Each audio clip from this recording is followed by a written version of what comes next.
Kisah Pak Bambang, ayah sopir truk pengangkut motor terguling di Jember, siap bertanggung jawab. Video viral di media sosial yang memperlihatkan proses evakuasi truk terguling.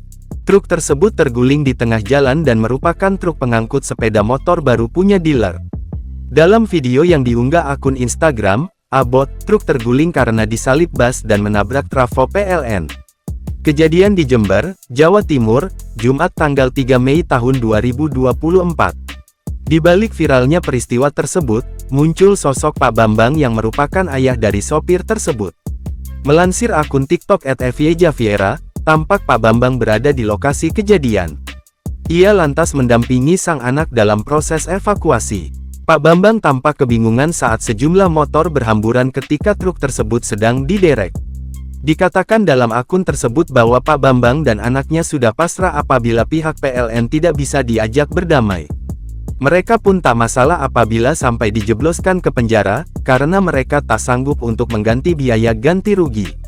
Sementara itu, melansir Kompas.com, General Manager Corporate Communication Astra Honda Motor (AHM) Ahmad Muhibudin, mengatakan, pada dasarnya setiap motor mendapat perlindungan asuransi. Kami turut bersimpati atas kecelakaan tersebut.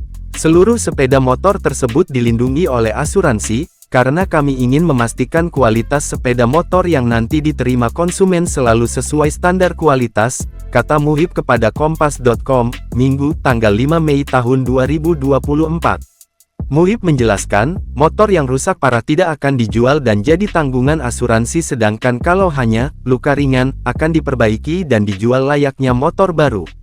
Sepeda motor yang terimbas kecelakaan tersebut akan terlebih dahulu diperiksa. Bila tingkat kerusakannya mempengaruhi fungsi sepeda motor tidak akan dijual ke konsumen melalui jaringan dan digantikan dengan yang baru melalui proses asuransi, katanya.